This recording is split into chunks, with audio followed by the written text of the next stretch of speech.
days, pleasant nights, and welcome to Kingslingers, a Doof Media podcast that journeyed through Stephen King's Dark Tower series and beyond. I am your host, Constant Reader Scott Daly, and I was joined on this journey by Constant Reader Matt Freeman. Matt, how are you doing today? I'm doing fantastic. It was quite a journey. I picked up that Constant Reader certificate somewhere along the way. I hope you have it framed and hung on your wall. Wow. Sure. Yeah. Yeah. He's looking around. I see nothing. It should be higher than your PhD, so we're clear. It's like the American flag rules. It has to be posted higher than any other degrees. It should. I'm actually just frankly worried because I don't know where it is right this second. No. And that's really upsetting to me. No, it's a real precious document. It's signed by Robin Firth. You don't just get that every day, Matt. I know. I'll hold on. I'll be back.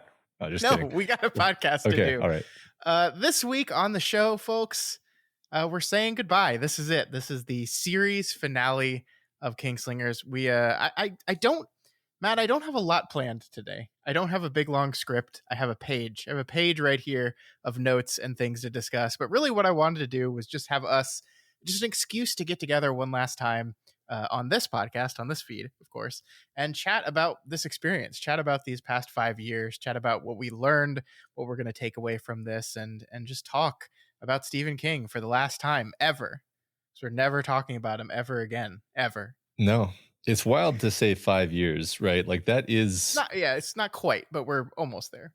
Yeah, but I mean, that is a PhD. Like 5 years is a lot of time to study one topic. Yeah, I don't feel like I know one PhD worth of information about Stephen King's books, but we did spend about 5 years doing this. That was pretty intense. That was I think the putting it in the PhD frame is incredible for me. We had a listener comment on our Instagram saying, I listened to you guys throughout high school. And I was like, wait a minute.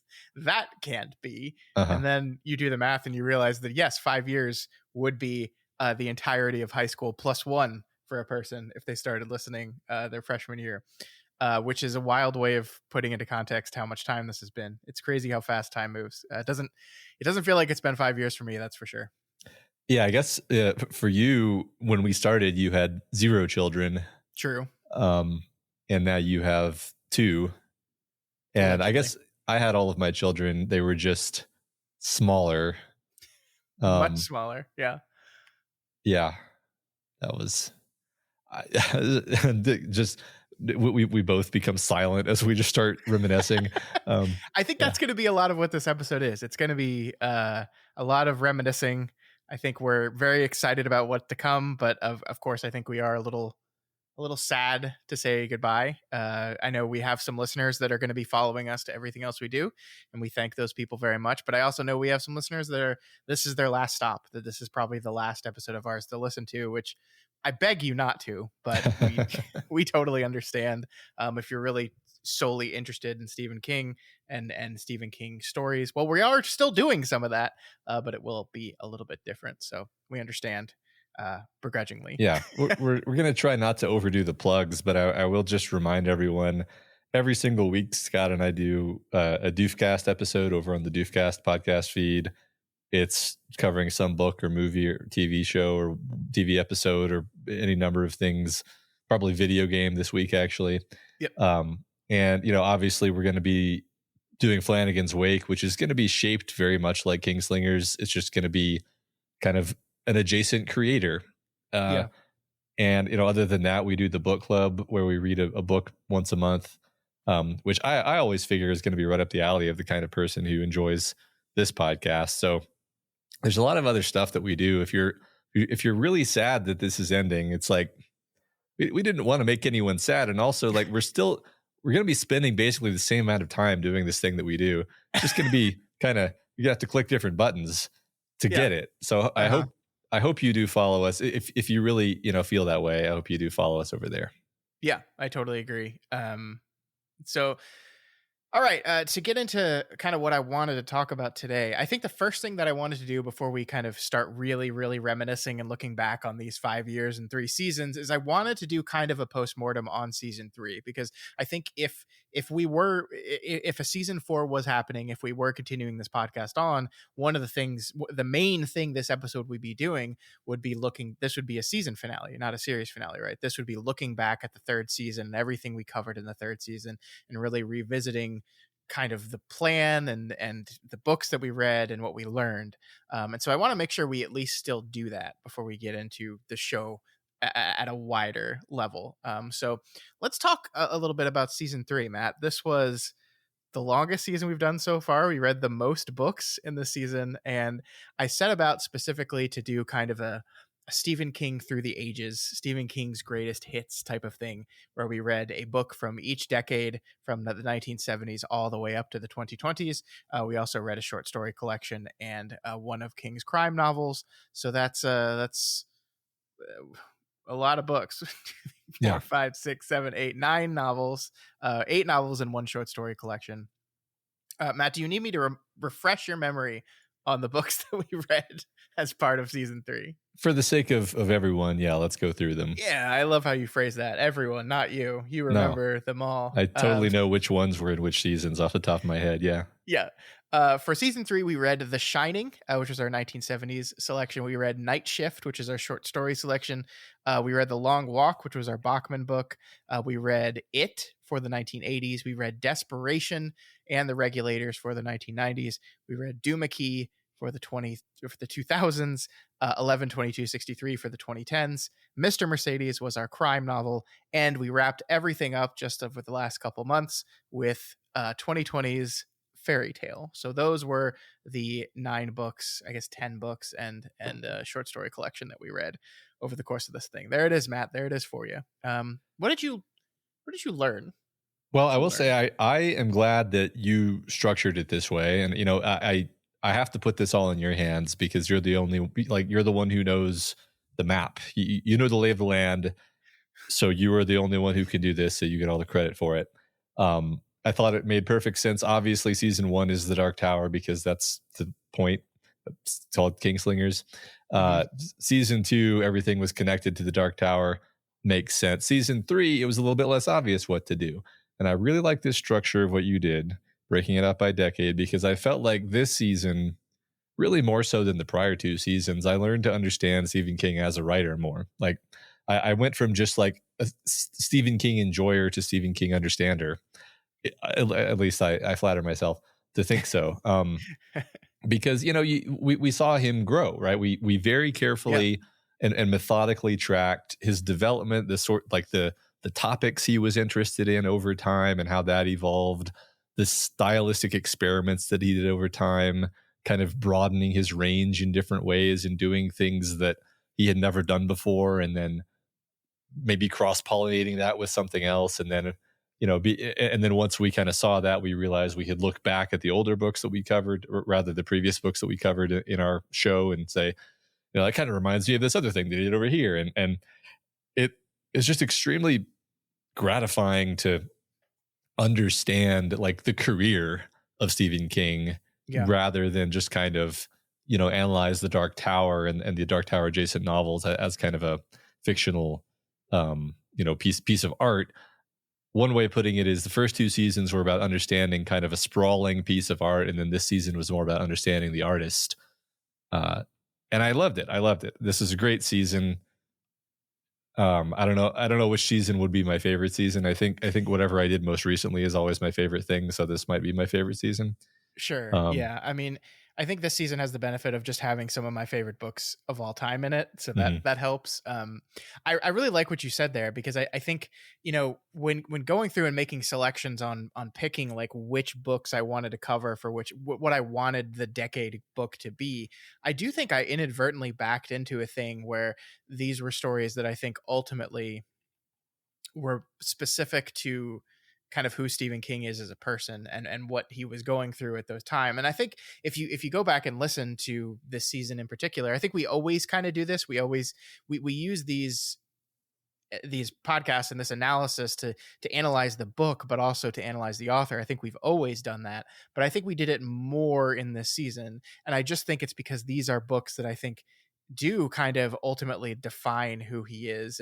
And I think it is interesting to look at both the things that have changed and the things that he's focusing on and the way he posits things. And like I think it's so funny that we started on The Shining, which is a book about an alcoholic suffering from their disease, from the perspective of the alcoholic essentially, and King processing and maybe on some level recognizing his own problem, but not fully voicing that, and then comparing that with Fairy Tale, which is a story of the son of an alcoholic kind of going through his trials and tribulations. It's not, Fairy Tale is not about alcohol in the way Shining is at all, Mhm. but it does just show a reflection of how King's view on that disease have shifted and changed as he went from a person who was closet closeted, suffering from it, to acknowledging it, to overcoming it, and to eventually kind of mastering it, I guess you could say, Mhm. although he'd probably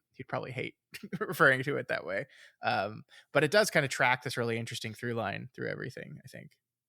Yeah, yeah, absolutely. And just part of that, I think, kind of interwoven with that is just you're watching a man get older.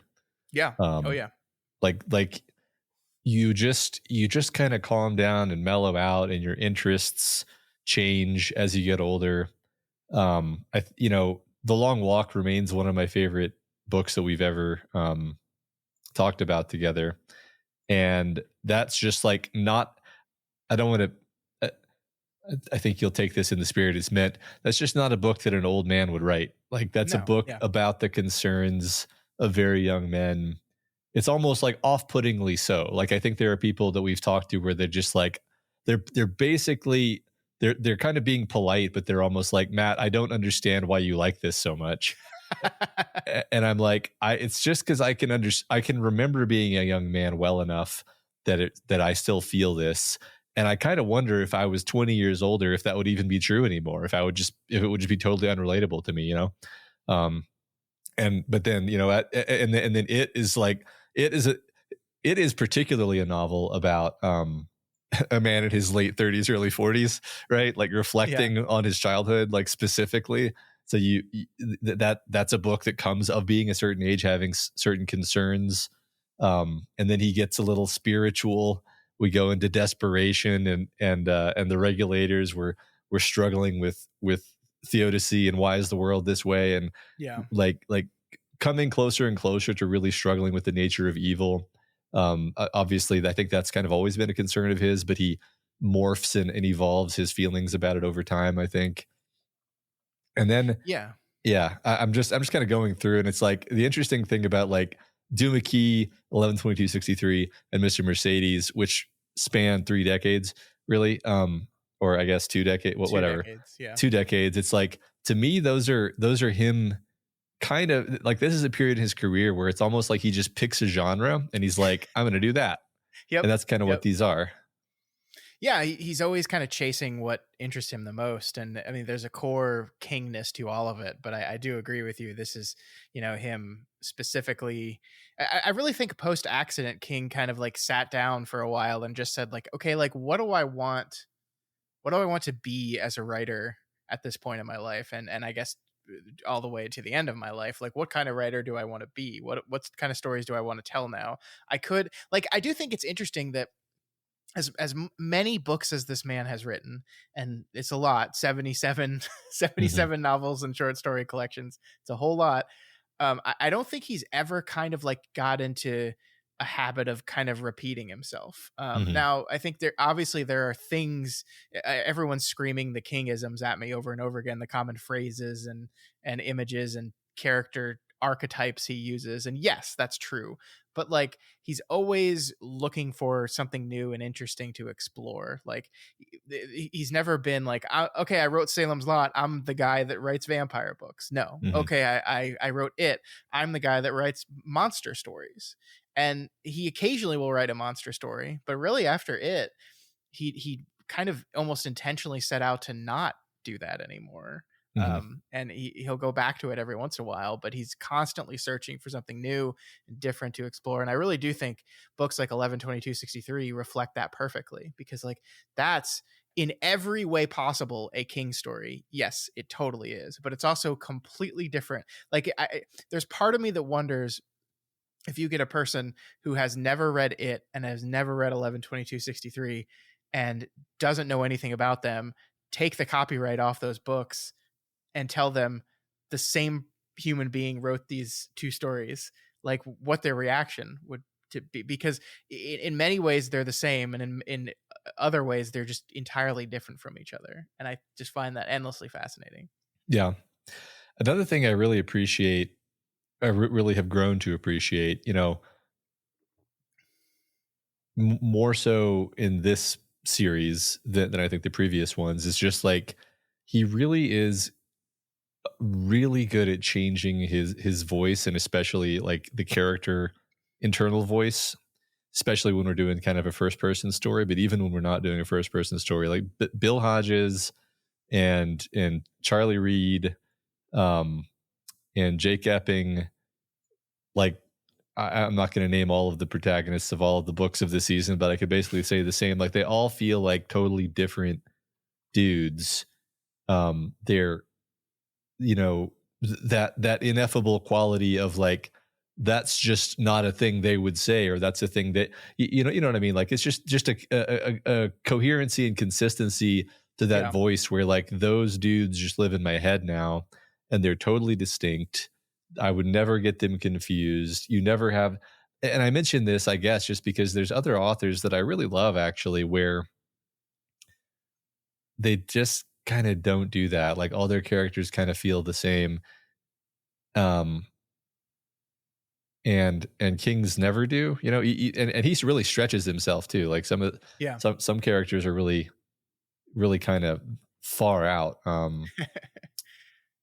But you still buy them, right? I don't know. I Yeah. think everybody's on the same page here. I think it's just a message that I probably already knew about King, but it just kind of sunk in even more this season.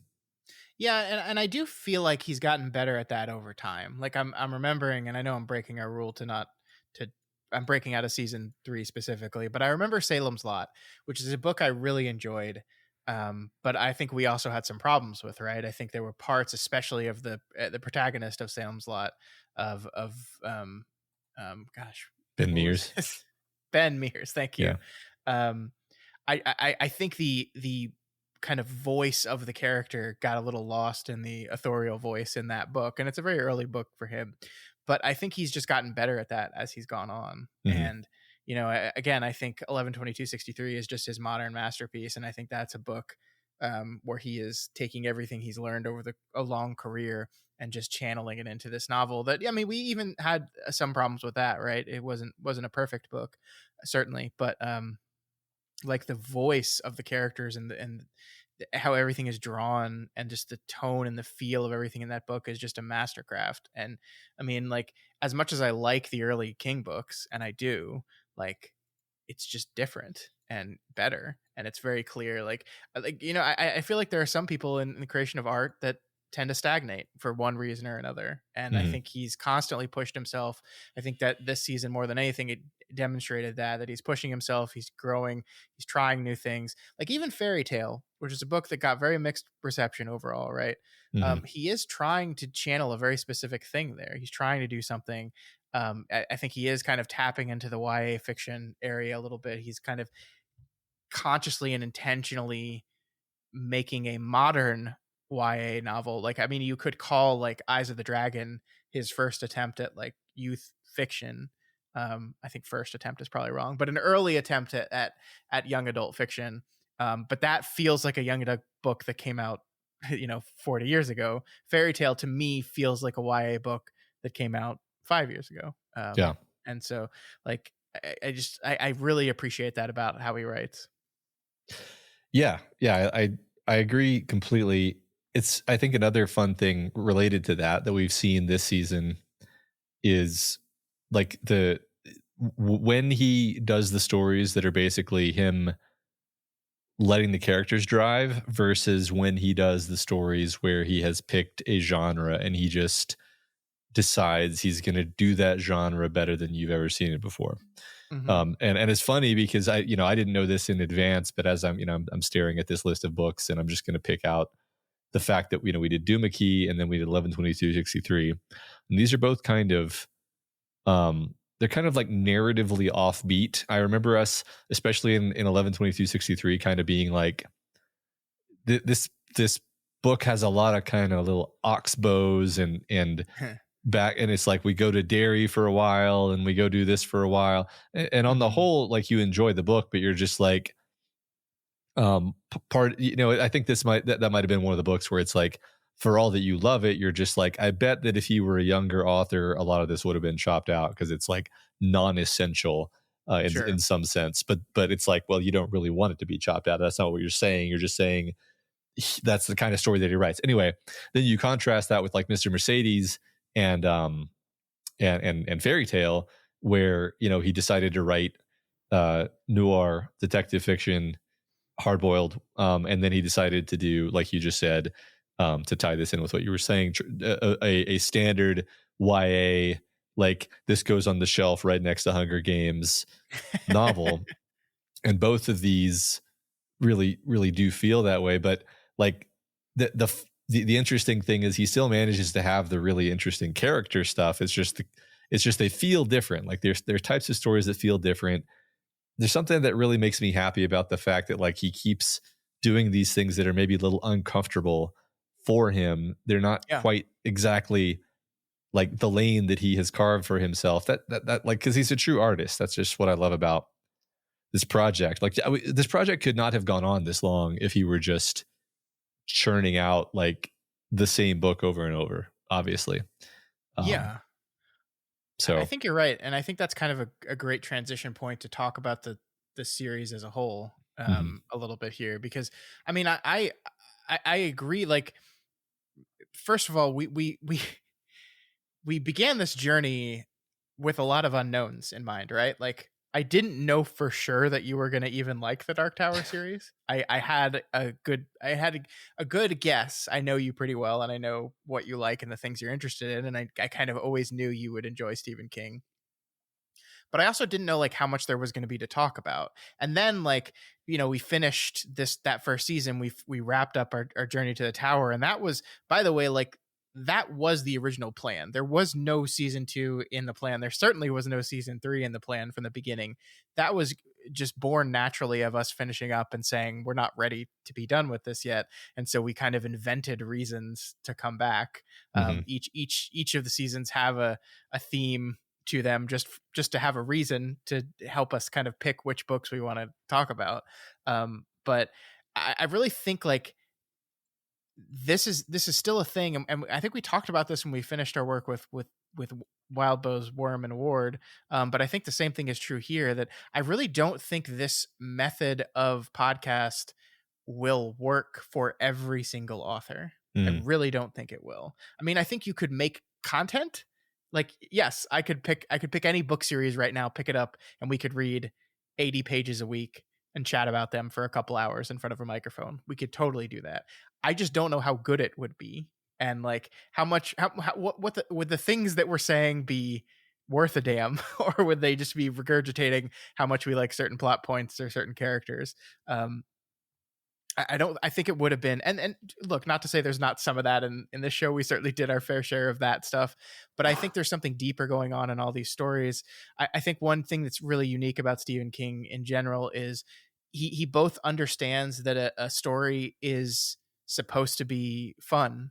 Like, the primary driver of a story is that it's fun and entertaining, but that doesn't mean it doesn't have to have some deeper meaning to it, and kind of trying to figure out what those meanings were and analyzing, inspecting them, even if they were meanings that were not originally intended, is something that I just don't think you can do with every single author. Yeah, no, that's a really great point. Just to, I like that you mentioned Worm and Ward, because we really had a lot of different conversations when we covered Worm and Ward than we do when we cover King. Like Wildbow as an author, he loves to throw you these constant trolley problems, and like ethical conundrums, and just putting characters kind of in impossible situations, and then the character does something kind of objectively horrible, but then you're like, well, would you have done any differently in that situation? And he loves to play in this space where you end up having a debate that's kind of about morality and about ethics and about culpability. And it's not that we never had similar conversations talking about Stephen King, but that's just not the themes he's interested in. He's interested in like a totally different set of things, like, you know, the nature of evil Hmm. and sort of theodicy is maybe too broad a brush or whatever, but just like the idea of like why is the universe the way it is, and what are we as these like small, weak, frail beings to do in this terrifying world, and finding so many different ways of exploring these questions such that we never really get tired of having that conversation.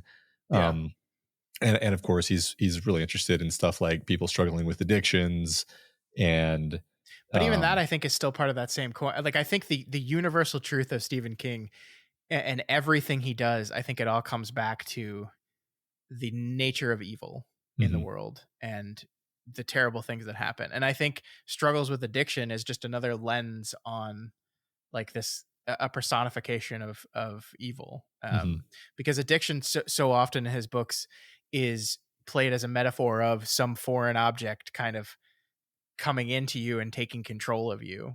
mhm, And like, yes, you always have to invite it in, you always have to be there to open the door, but it is metaphorically represented as this external force. And that I think is one of the most, we've talked about it time and time again. And yeah, I think you're right, it's a testament to the skill of the writing that you and I have had the conversation on the nature of evil and the idea of this external force of evil, but then the mundane evil of man and how it invites that evil in. We've had that conversation 7,500 times over the last 5 years, and I uh-huh, never got bored of having that conversation. I never was like, yeah, you know, we talked about this, we don't, yada, yada, yada. I never got bored of talking about it. I never got bored of reading it. I never got bored of seeing King's continued focus and exploration of that central concept and idea, because I do think that is one of the things that drives him the most. I've said this before, I'll say it again. I really think the key center point, the tower of King's novels is this understanding of why do all these terrible things happen. Is looking around at the world that he lives in and seeing suffering and pain and greed and corruption and hate, and just saying, what is this, why? And I think it is also a testament to the man that through it all, through 6 decades of writing, like he is still saying the same thing at the end of it all, which is like, the world is a terrible, awful place. Darkness and evil are real, and they are all around us constantly. But there is something we can do about it. There is something in our own small way we can do, and that is, you know, stand, be true. That amazing saying that ends the Gunslinger is this constant through line of, you know, it's about community, it's about the concept of quartet, it's people coming together to support each other, to love each other, to protect each other, and to stand with each other against the coming darkness. That is the forever through line of every single one of these novels. And for a man that's seen so much shit, that's lived so long, that's gone through all this thing and constantly shined a light on some of the darkest, worst impulses of humanity, to come out with this idea that I think we're still good. Underneath it all, I think we're still good, and goodness will prevail. Evil will kill itself. I think is remarkable, actually. And there's times when I definitely need that, because there's times when I just don't feel like that's the case.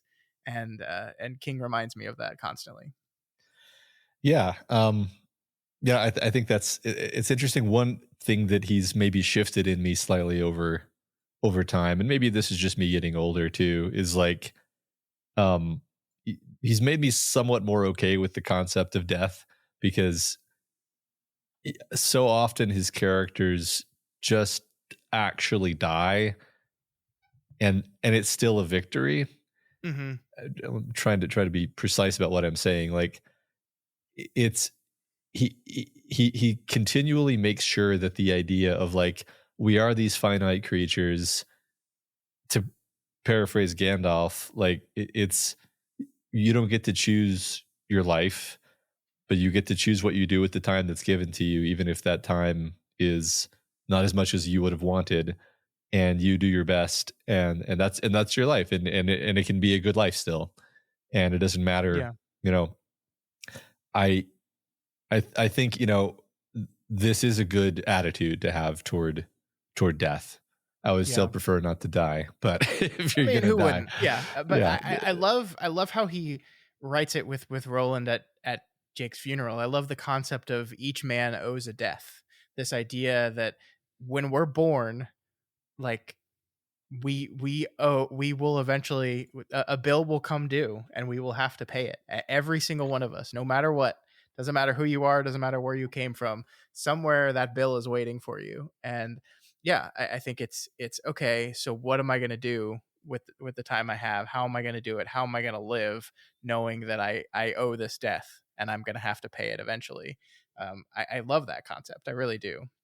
yeah, And yeah, I mean, I am a man who is absolutely terrified of dying, but is constantly trying to find profundity in the idea of mortality. And I think King has certainly helped me with that. I think probably more than you, because I think I think we just have very not super different, but I think we're just in different places with some of that stuff. yeah.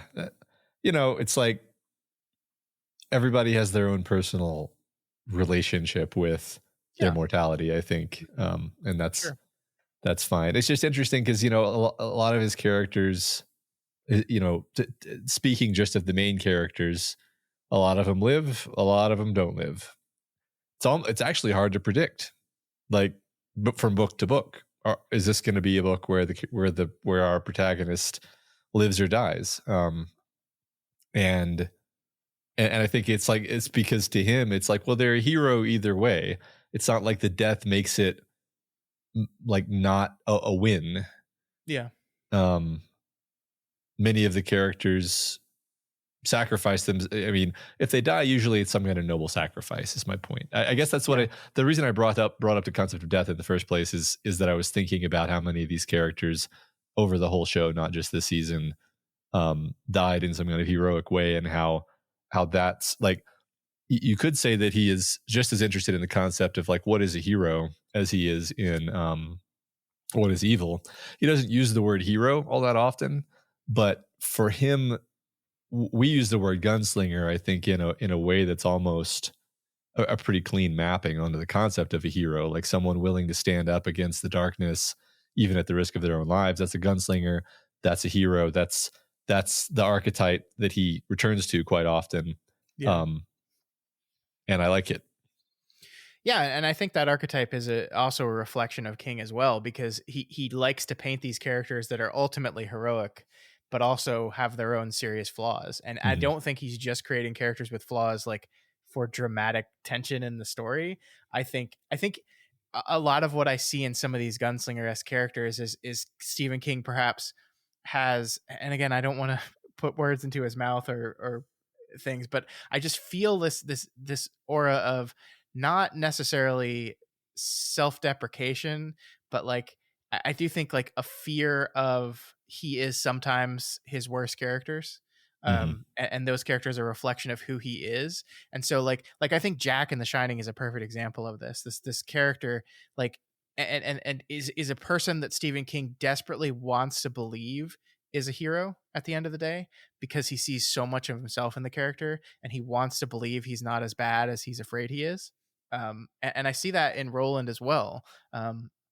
This character is like a dark mirror of Stephen King's worst fear of the type of person he is. And I wonder, like, when he was going through, the worst of his addiction and looking at, perhaps with a not so honest eye of like what this addiction was doing to his family, to his children. I wonder if he saw a little bit of himself in a Roland that lets Jake fall to his death for the sake of the tower, right? Like, Mhm. am I doing that? Am I willing to do that? Is every time I choose to take a drink, am I dropping my son Mhm. into an abyss. Like I see, I think sometimes that fear and that uncertainty and that need to reassure himself kind of comes through the writing sometimes in this form of desperation. Like Roland feels to me, and one of the reasons I love him so much is this character that kind of just reeks of desperation, but like not like foregrounded. Like it's Mhm. always like seeking out of his pores almost. This desperate need to be right and justified and vindicated, and to feel good about himself, despite constantly making the wrong choices. And I feel this like permeate the book. And again, I don't know. Everything I just said there is supposition. I have no idea, but it just feels that way to me, and it makes it feel more impactful, more important, and more enjoyable ultimately. Yeah, I do think it's just the fantastic irony of that series is that Roland is obsessed with the idea of like performing this act of redemptive restoration of some ambiguous nature, and it's like on his way to the tower, he makes every wrong choice, like you said, where making the right choices would have been the act of redemption. Yeah, Like, and it's just the way that we kind of it's just good character writing, and he does it consistently where it's like the character's heart against their mind, you know. yeah, um and I think there's, I don't know, I think there's a lot of honesty when it comes to his character writing, which is the key thing that you want in fiction. And you want the level of honesty to be vulnerable, because we're always making mistakes, and you know, we, by we I mean just people. Like you need your characters to reflect the struggle of just being a human.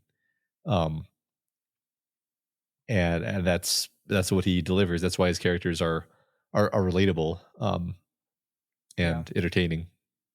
I agree. I think honesty, he says it himself in On Writing, but I think honesty is one of, it seems like, the most important aspects to people in his mind. Like I go back to the quote, stand, be true, right? Like that stand up for what you believe in and be true to yourself, and be honest and true. And I love that concept. And I think that is something that he returns to again and again. And characters that falter and fail are ones that are not being true to who they are, not being true to who they should be, or failing that honesty test. I really feel like this idea is just core to who he is as a person and a writer, is this concept of truth. And yeah, he said it right. He said like, Mhm.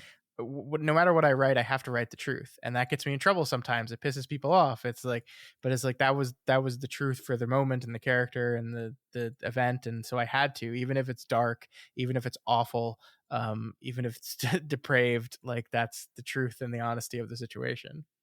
Yeah, yeah, that's, you can basically say, you can have all kinds of complaints about the pacing or the meandering plot, but you can never really say, you know, that just didn't seem authentic. That's just Yeah, never a complaint that we've had, right? I yeah, didn't think he would have done that in this situation. That's not something that we've ever said. yeah. So I do have a question for you. We covered The Dark Tower, a series that you really, really enjoyed, and then we spent the next, essentially 3.5 years after that reading just a whole bunch of other King books. And I'm wondering how you feel about The Dark Tower as a series, as a reflection of King and, King's bibliography. Now that we've read, some of what people would consider like King's best, most popular, most famous books, has it has it changed how you feel about The Dark Tower itself, experiencing all these other novels after reading it? Well, almost certainly yes, but I'd have a hard time putting my finger on it exactly. I think the thing that immediately jumps to mind when you frame this question is like, Roland is such a distinct character to be the spine of this epic series, and it kind of, you know, succeeds or fails on like Roland, Hmm. because it's his journey, and you need a really solid character to base that much that many words on, basically. and I think he totally lives up to it. And so he's just so different. He's so wildly different and unique. Like there's kind of nobody else in fiction. I mean, yeah, he's like the taciturn gunslinger archetype, but he's also far deeper than that. He's full of contradictions and just, you know, hidden depths that you only see glimpses of, and that keeps us tied to this character. So I think that's like the thing that makes the Dark Tower transcendent is that character, and like all the other characters in the Dark Tower are amazing too, actually, kind of like all equally fascinating characters. I just think it's Roland that we have to begin and end with. Mm-hmm. um and then the other thing about the Dark Tower, which I think we probably said plenty of times, is just like even within this series, which is a single continuous, you know, series of events, he's also doing the genre thing where he's playing, he's picking an idea that he really likes and saying we're gonna do a western now, and we're gonna do horror now, and we're gonna do a thriller in New York City now. And I mean, I like and they all feel very different from each other, but they're the same series, and that's one of the most fun things. um and I guess like I the more I understand him as a person, the more I see like, oh, this I get like why he did the I almost said the Lord of the Rings, why he did the Dark Tower this way, because it's his Lord of the Rings, it's his like culmination of the things he's interested in. I mean, did you, so like you've read these books before, but Yes. doing this project and talking about it for 9,000 hours, surely you have also shifted your perspective on some of these things, just like due to us talking and thinking about them more. Like, as your perspective on the Dark Tower shifted?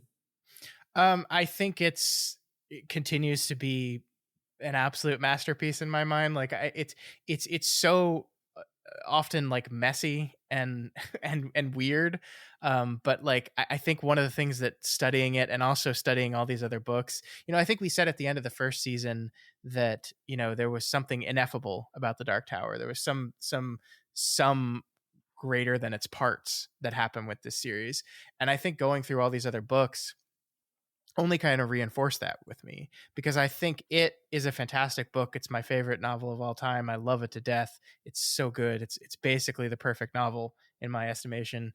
And so many other of these books like Doom McKee, I loved 11/22/63. I loved Eyes of the Dragon, The Stand, Insomnia. I enjoyed quite a bit. Like so much good stuff we read. Some of the best, arguably the best books he's written. Um, and yet like I keep coming back to the tower. Like since we've done this project, I have not reread a single Stephen King book outside of the Dark Tower series, which I have reread in its entirety in my free time Uh-huh. while we were doing this. I audiobook some of it, I read some of it, but I have read the entire series again in these past 5 years. And it's just because like I can't imagine going 5 years without reading the Dark Tower. It's just kind of been the thing I always return to. And so if anything, what the series did for me, especially exploring these other books, is just make me understand a little bit more why I just keep returning to this thing and these stories and these characters. um and it's because they are ineffable. It's because they are unique. There is truly nothing that exists out there quite like these 7 novels, 8 I guess technically counting Mhm. Wind Through the Keyhole. um and there's no like I love it. As I said, favorite book of all time. I think there's the way it makes me feel at times. Like there's other books I can read that might get me a feeling that's approximate to that, and so like I don't feel the need to constantly return to all these other novels. But for some reason, like I get something from reading these books that I just don't get anywhere else. Mhm. And so I keep coming back to them. Especially lately, The Gunslinger is one that I find myself reading multiple times per year for Mhm. whatever reason. I think it's really short. It's like a 6-hour audiobook if you're listening a little bit faster. And so it's very easy to just throw on a slow week at work, and just listen to a whole book in a day or so. Yeah. Um, and I deeply love that novel actually, and I didn't expect to. Like Gunslinger, largely considered the worst one in the series by a lot of people, and I don't even disagree with that assessment at times. But I also think it's simultaneously brilliant, and like I love all these books so much. The Gunslinger feels the most artistic to me in some way. Yeah. Like it feels like out of literally all the books we've covered of his, that feels like him just doing a stylistic thing that is not like anything else I've ever read. And Genuinely. yes, and candidly, I don't know how ultimately like successful it is at that. Like we talked about King's ability to kind of throw his voice and how he's only gotten better over time at that. This was a story, or I guess a collection of stories, The Gunslinger, written when he was very, very young. And so it doesn't it doesn't always work in that regard. Like, but I still find it just really, really enjoyable. But I mean, I love the drawing of the three so much. I love it Yeah. so much. The energy of that book right from the start is so good. The Wastelands has some incredible singular moments in it. Wizard and Glass as this beautiful tragic love story. Wolves of the Calla just starts getting really fucking weird and wonderful and like jaw-dropping moments. Song of Susanna, the one that I like loved the most on our revisit originally, still just an outrageous and wonderful book. And The Dark Tower, the last one, being this kind of absolutely tragic, like the tone of that novel is King is like it is this wonderful mix of like desperate sprinting to get to the end, because I really think by the time he did this absolute sprint post accident where he just wrote these three novels, two of which are pretty freaking giant in succession, and The Dark Tower feels like a book that's just desperately sprinting to get to the end, but is also terrified of it being over. Mhm. And I think there's something unique in the energy of that book that even if there's moments in it and parts in it that I don't think are as successful as others, like it permeates it and you just feel that as you read, and I love it so much. Yeah. Yeah. It's all quite well paced for being a million pages long. Yeah, yeah. Um, y- sorry, go ahead. I was just gonna say, like, it's funny how different things are on reread. Like, I think that may be one of the appeals of the way we did the series is that you're rereading and I am reading for the first time, and that kind of Yeah. there's a um I don't know what the right word is, like a tension there, or a variety of perspectives, because when you're reading something for the first time, you're worried about what's going to happen, and you're constantly making these little implicit predictions that unless you literally do something like what we're doing where I'm forced to talk about it, I would never articulate these predictions, but your mind is still making these little like, what does that mean? Does that mean this? While you're reading. But then you never get that experience again. You can never read it for the first time again. And a reread can be a very different experience that's actually pleasurable in totally different ways. Like I love rereading books. Like I I love, like, there's so many books that I just love to reread almost more than I liked them the first time, because Yeah. there's like a satisfaction of like the comfort of, oh, this part, God, I love this part, as a, instead of being like, oh, what's going to happen? You're just like, oh, this part's awesome. I'm so happy that we're back to this part again. Right. And it's just interesting. One, a comment on the format and the way that we've chosen to do this, but also just like the nature of how a book changes when you're reading it for the first time versus rereading it. I agree. I love rereading. I love rewatching. I know this is the eternal problem in my life, is that there's so many things out there that I haven't read or watched that I desperately need to, but I also just deeply love the act of revisiting something that I love. And I think you're absolutely right. There's the comfort in it, and there's the enjoyable like build to, ooh, I love this part. This part's coming up. There's also a really interesting thing that happens in these things where there's also the tension of, it's about to be the part that makes you sad. And like, I don't know, maybe I'm speaking just to myself here, but like I both love and hate that tension you feel as you get closer to that thing. I think like Eddie and Jake's death in this the Dark Tower series is a perfect example of this. The reason I'm thinking of this though is I've been rewatching the show How I Met Your Mother late at night. Like it's the thing I watch as I fall asleep. For some reason, a show I watched when it came out and I really liked at the time. But there's an episode uh, early in the first season where the main character uh, makes some poor choices that ends up him and his relationship ending. And like that was my favorite girl that he dated was that girl. And I just felt, as I realized when I laid down in bed yesterday and turned it on, that this was the episode. I just felt this horrible sense of dread in my stomach. And yet I was like, let's do it. Like it's this really unique, weird thing that only comes from revisiting things. And like I felt a similar thing when we got to the Eddie chapters and the Jake chapters and the Oi chapters in the final book. Like it's almost as if you know it and you wish, like there's part of you wants to close the book, part of me wants to close the episode, but that there's a much bigger, greater part of me that knows I could never do that. Yeah. And it's very powerful. It's funny. I never quite thought about this out like explicitly, but exactly the same but opposite thing happened to me when we were doing Worm, because you were like, so the first time I read Worm and I finished it, I was like desolated and was like wandering shell shocked in the streets. But then when you reread Worm, you're like, oh yeah, this is so fucked up. I love it. Like there's a totally different emotional reaction to the same exact thing. Mm-hmm. And like part of that is almost like a self-protective thing that you do so that you don't re-traumatize yourself. But like it was just funny doing that with you because you were having like the correct first time reader emotional reaction. And I was like, yeah, isn't it awful? Isn't it? Which is like, I'm not saying you were, gleeful at the idea of Eddie's death, but the point is like there's a totally different tone that comes when you know what's coming. It's interesting. Yeah, no, I like that a lot. So question for you, have you reread any of these books since we originally covered them in the Dark Tower series, or I mean any of the books at all? I reread Gunslinger and Drawing of the Three at least once, and by read I mean listened to. Sure. And then I don't think I proceeded beyond that. I mean, the truth is we always have so much to read that there's always something that I should be reading or watching instead of this. So the fact that I've even done those is I think remarkable. I don't think I've gone back and re-listened to anything else. Do you think you will at some point?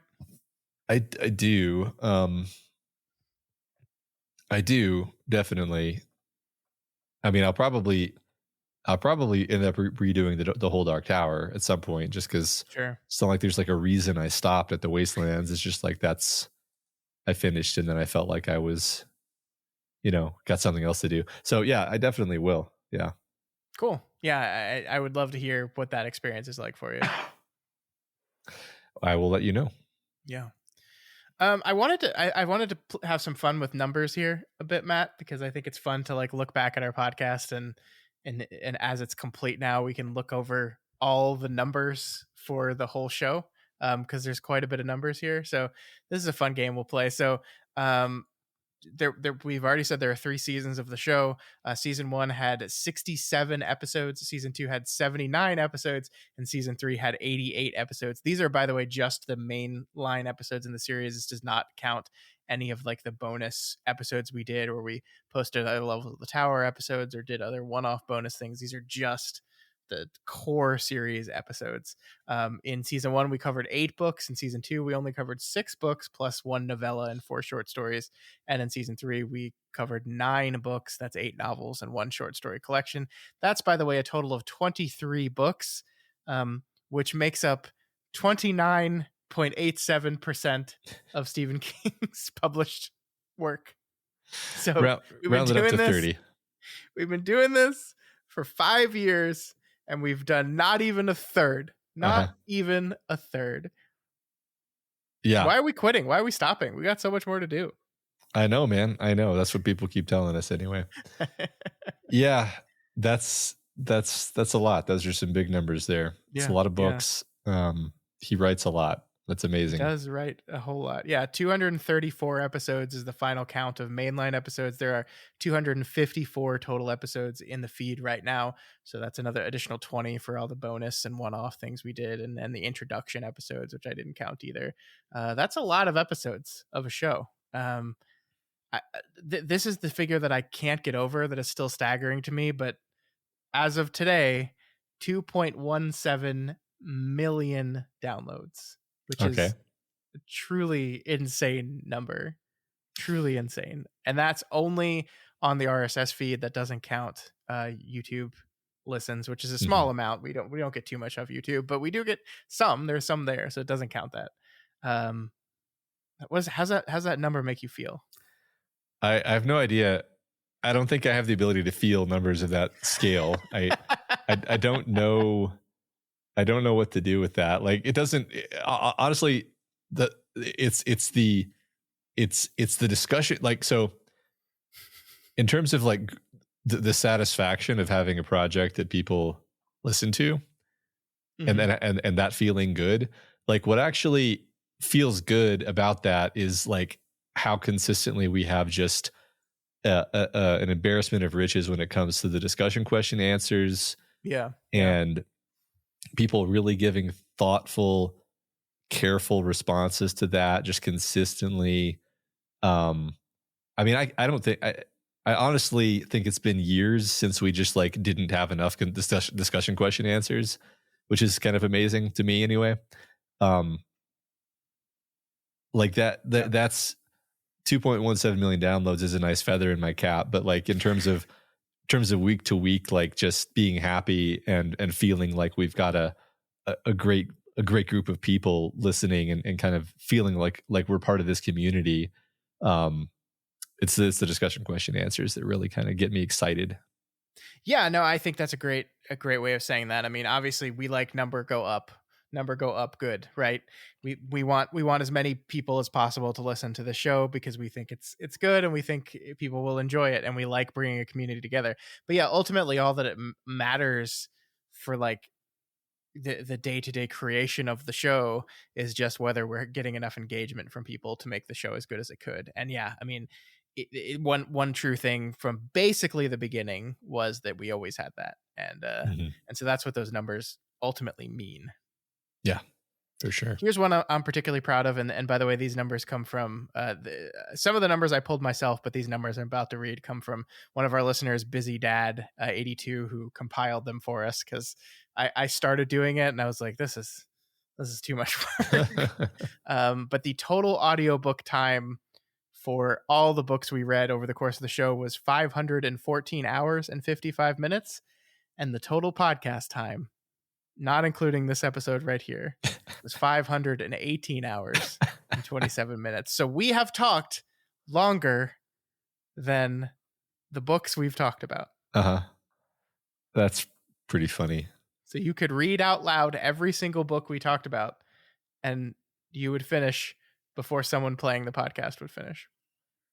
That makes sense. It does. It makes quite a lot of sense.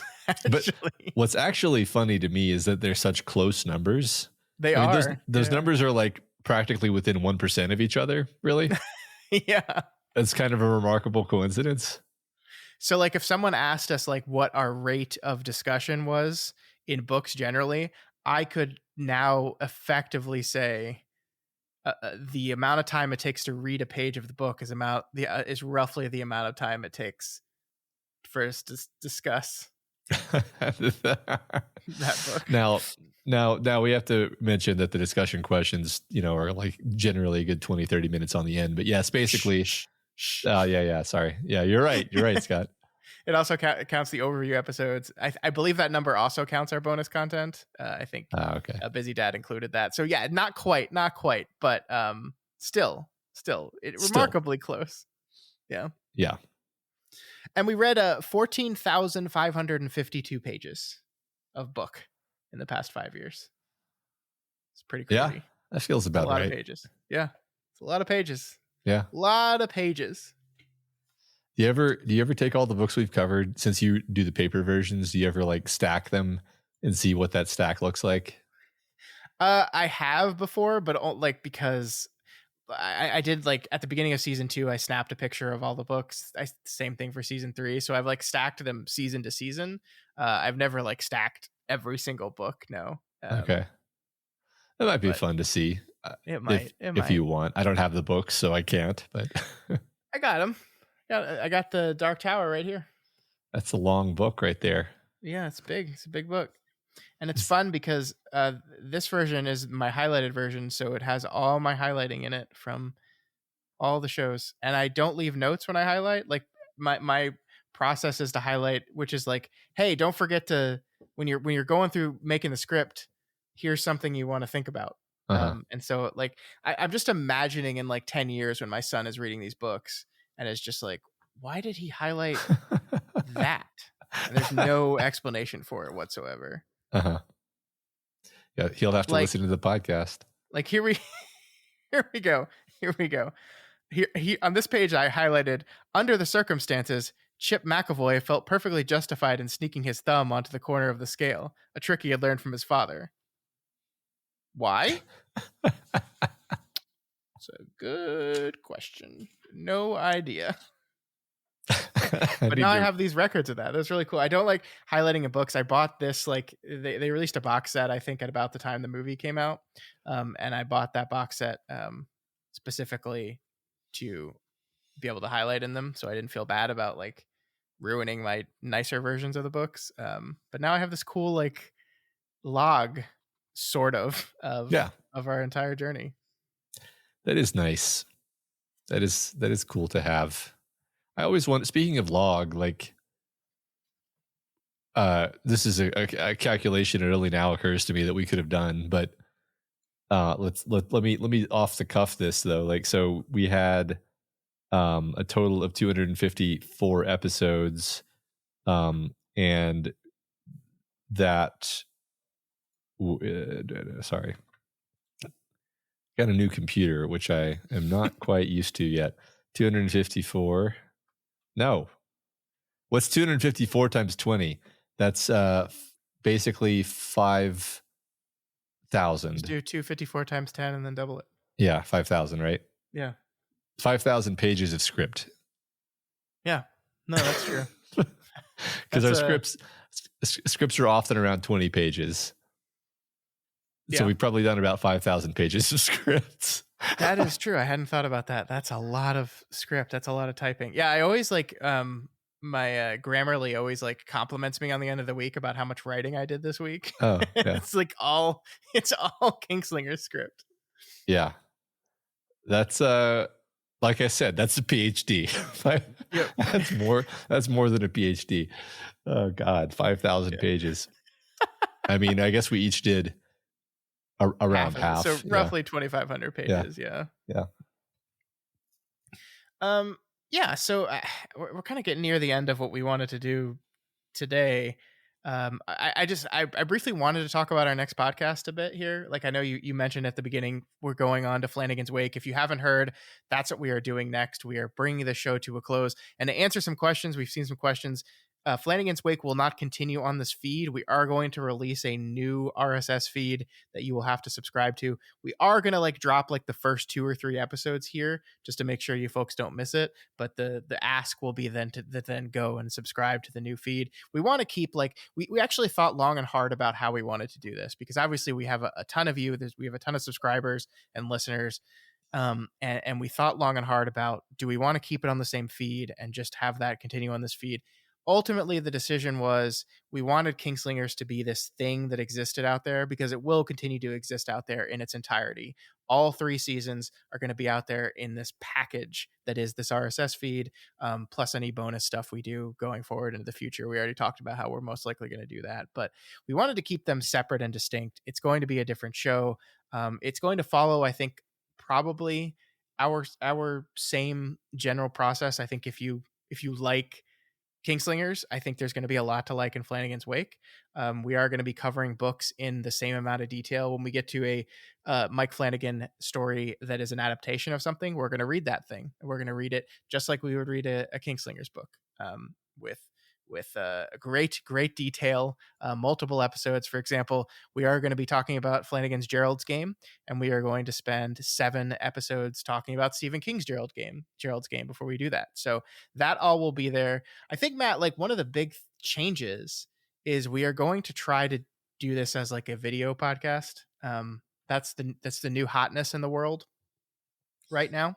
Yeah. Is releasing podcasts on video. So we will be releasing a video version of Flanagan's Wake each week onto our YouTube. Don't worry if you listen to like while you're driving or while you're running or while you're anything else and can't look. The audio feed will still be released to podcatchers just like this one was. We just there's a lot of pull and demand and growth in the video podcasting space, and we want to give it a try. And we think I to be clear, like I don't think there's going to be a lot of super visual elements. It's not like in the middle of the podcast we're going to go, all right, now let's watch this clip and then we'll talk about what he did in this clip. That's not really how it's going to work.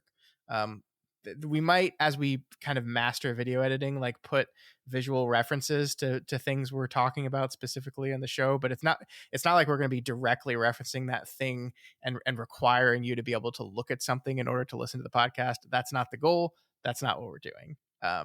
But we just wanted to try something new and to push our skills a little bit, learn video editing, learn how to do that, kind of learn how to set up this whole thing. So that's I think the big change in Flanagan's Wake going forward. Yeah, we're excited about that. Like you kind of said there, we like to feel like we're growing and learning all the time. So yep, it's important. Yeah, if you are interested in seeing the Flanagan's Wake schedule, it is done and out there right now for you. I will attach it to the show notes of this episode, and it will be attached to the show notes of every Flanagan's Wake episode going forward, just like on Kingslingers.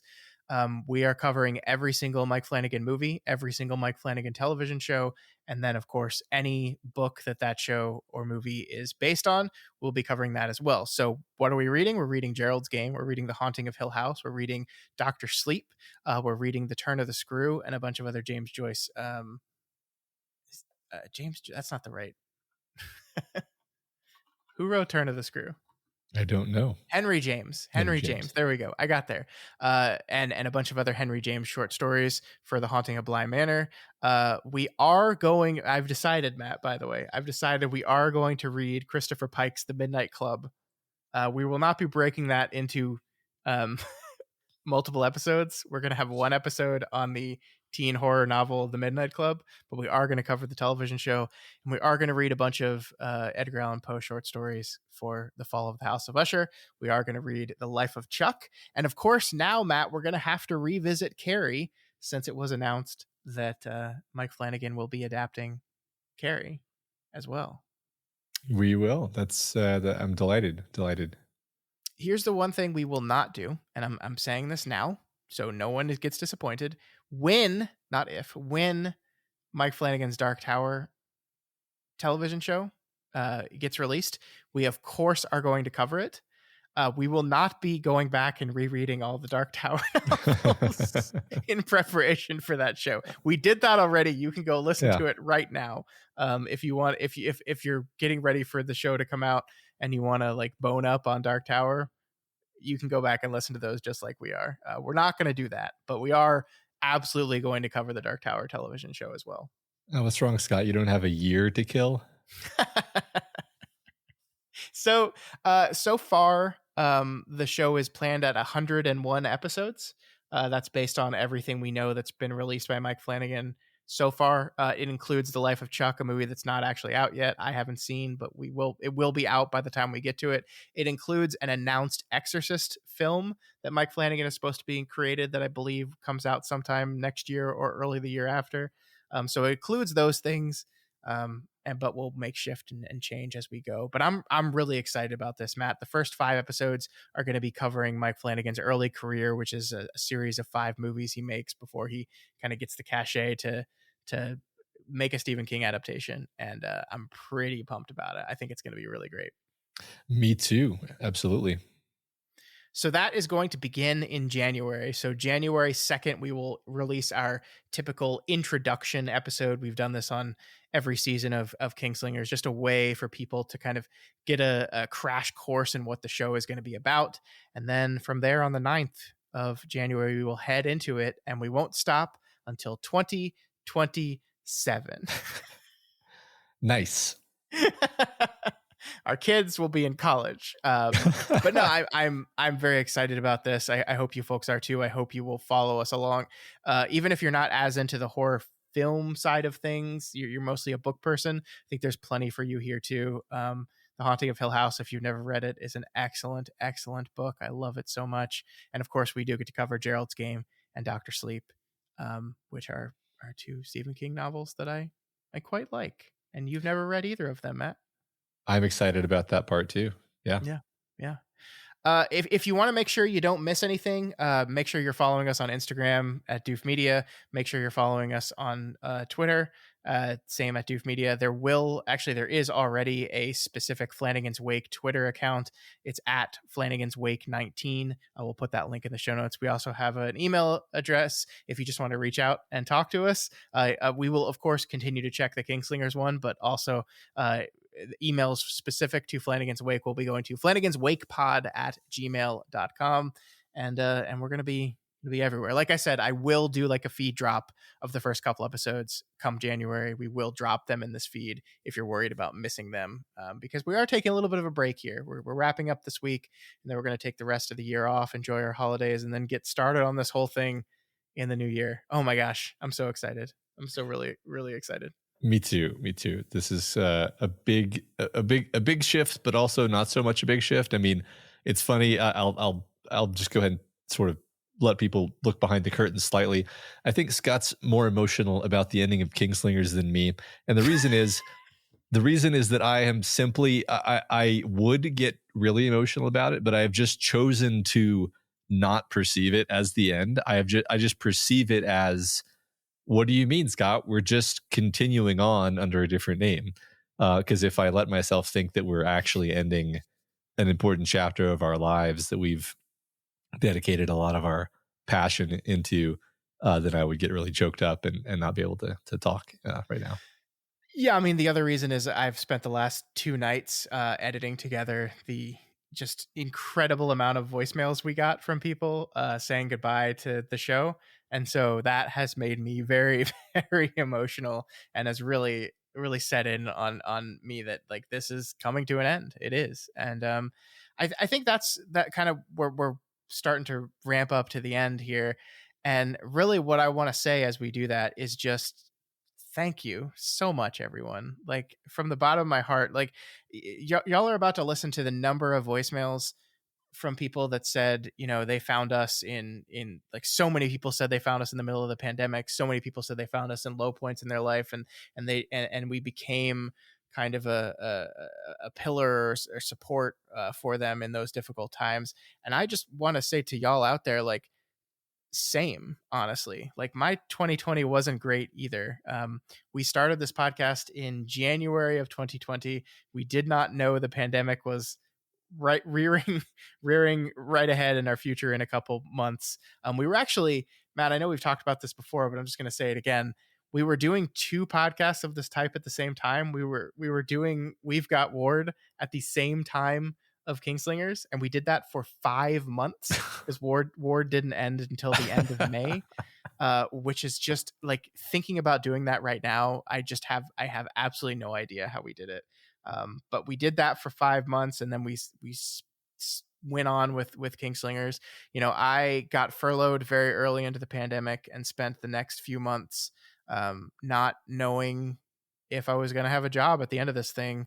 And then in July of 2020 is when I got the call from my boss saying, "Hey, you're fired." Well, actually, your position has been eliminated was the nice way they say it. Yeah. By the way, found out that the same day my wife took a positive pregnancy test. Same day. Wonderful news to find out you no longer have a job at the exact same time you found out that a baby is coming in 9 short months. So it was a very stressful time in my life. We had to I had to get a job. We wanted to buy a house before the baby came. So it's like, I'm not going to be able to get a mortgage if I don't have a job. So I need to get a job, and then get a mortgage and then move and do all these things all before the baby came. And through it all, this podcast was like a constant source of like centering myself. It was when I was unemployed looking for work, like a thing that I had to do each day outside of just hopelessly sending resumes and hoping I got interviews. Like it was a thing I had to work on, a thing to keep me going. And all y'all are part of it. Like I felt an obligation to get this thing out. I felt like it was a job, and we've always kind of treated it that, right? Like Mhm. this is a thing that people are waiting for and expecting. And as we saw so clearly in the voicemails and the conversations we had in Bangor, something that is really important to people, and we never wanted to let y'all down. And so that was kind of a source of pushing through all that badness with my life. And so I want to thank you guys so much. And Matt, I want to thank you, dude. I want to thank you. There is literally no one in the world I would want to do this with other than you. Like, I love these books so much, but reading them with you was an honor and a privilege, and I loved it so much, so much. I knew you were going to get me emotional. Uh, I mean, you're welcome. And I mean, you were the guide here, right? There's none of this without you. Like, and I don't know. This is a huge pleasure. This is an enormously positive part of my life. Yeah, I don't have a dramatic story like, finding out there's a baby on the same day I lose my job, but in the same way you were saying, like, this is just ongoingly, um, whatever I'm struggling with in my life, I know that I'm going to have a period of time where I'm engaged in having a fantastic conversation with you that is going to completely take my attention off of whatever was bothering me and reset me. And that's very, very valuable and healthy and positive, and it makes me happy. So thank you yeah. for being my partner in this. Of course, it was a privilege, an honor. I want to thank uh, Jody and Sam again for Bangor, and everyone who came, but Jody and Sam especially for making that whole thing happen. They constantly say it's like, no, you guys made it happen. We just did all the work. Yeah. Yeah. Which, They don't say that, but I'm incapable of finishing that thought any other way. Yeah. yeah, yeah. So I mean, it has been such a wonderful 5 years. Like we said, we're not going anywhere, but we do recognize this is the end of something, and we just want to honor the end of it. And so I guess like if I'm trying to think of like what the correct parting words here are, Matt, and I've been thinking a lot about like I've been thinking a lot about stories, believe it or not. I've been thinking a Oh. lot about about stories and what stories are and what they mean.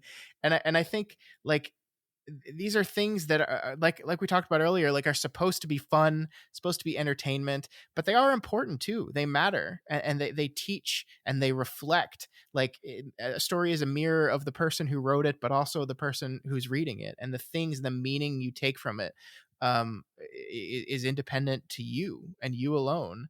But I also think like they can be this great binding of people together. Like I just love this idea of community, and like we have a community. This is a community of people that have come together over love of this guy's stories and the things he tells and the things he learns, and there's strength and power in that community. Like that is what King has always said. And I think, especially it's a time in the world of so much uncertainty and fear and anxiety, that we have this ability to gather together and form a quartet of people that are just stronger together.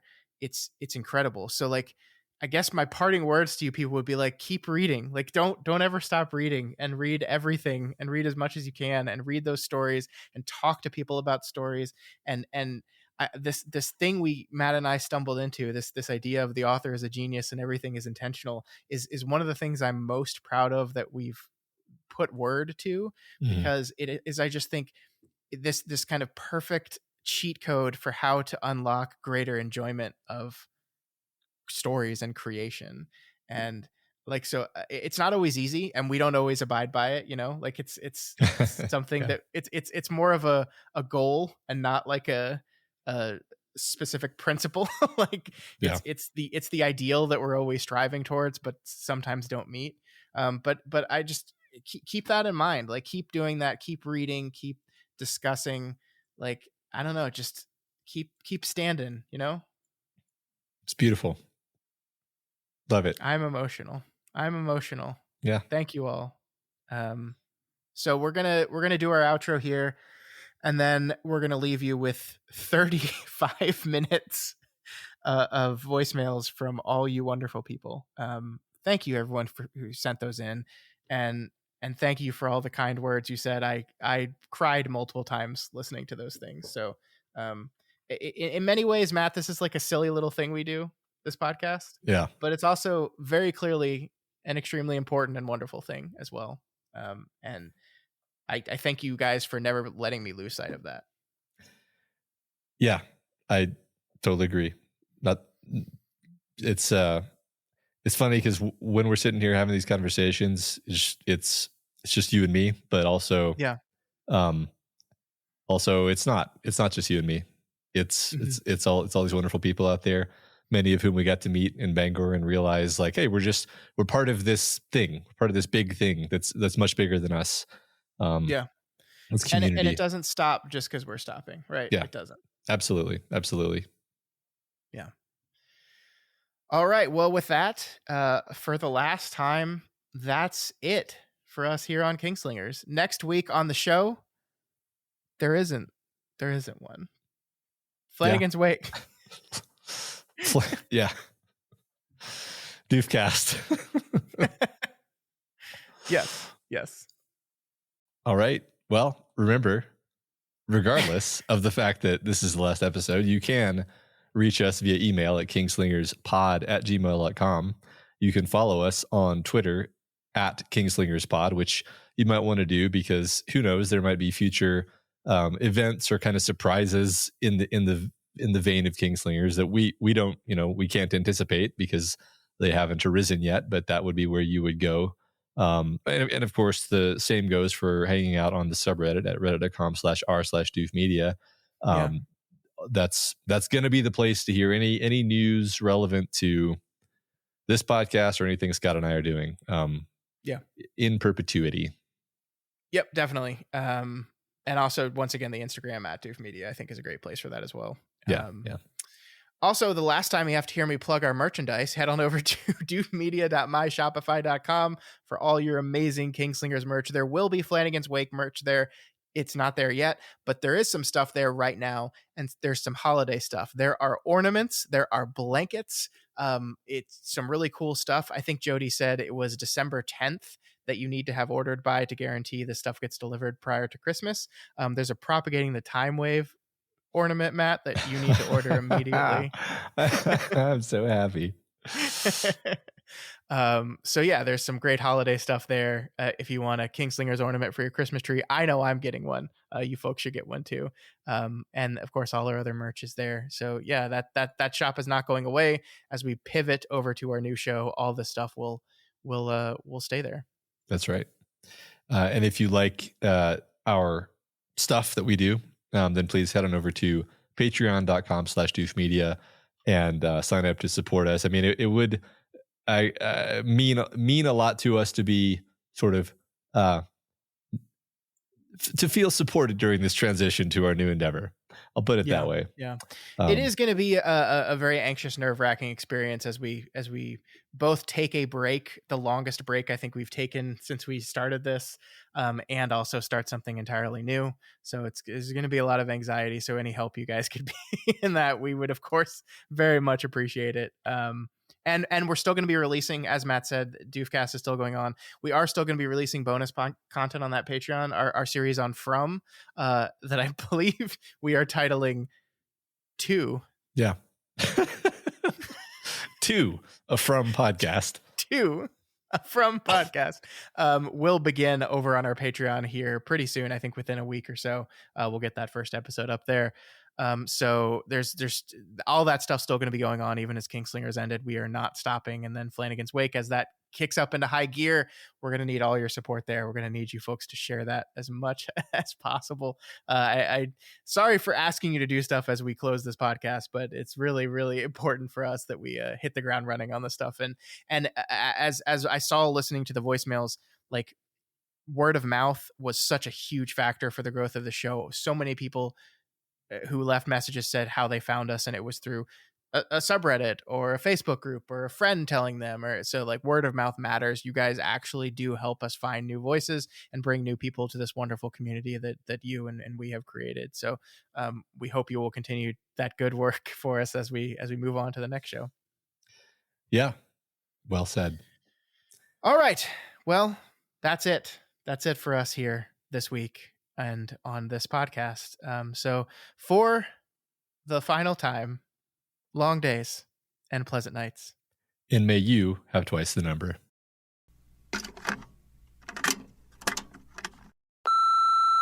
Yes, this is Michael, and I just wanted to say that I'm a constant reader and constant listener of the Kingslingers podcast, and ever since finding it in the midst of the pandemic and listening through all of the seasons, whether it was Dark Tower and all of the other stories, I have fully enjoyed hearing my favorite author and favorite books analyzed, criticized, talked about, and just enjoying going along for the journey. Thank you guys so much for doing this these past years, and I look forward to listening to more projects in the future.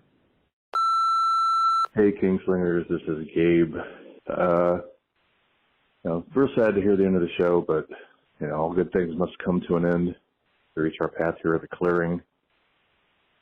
Started a new job beginning of this year, listening to podcasts. Ended up started to reread The Dark Tower and adjoining books, and heard about your podcast, and I started listening along.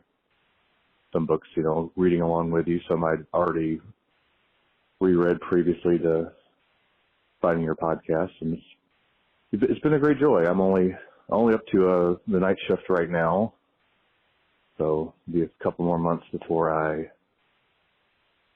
get caught up all the way up to the end of the show. I just wanted to say, hey, thanks a lot. It's been a great journey with you guys.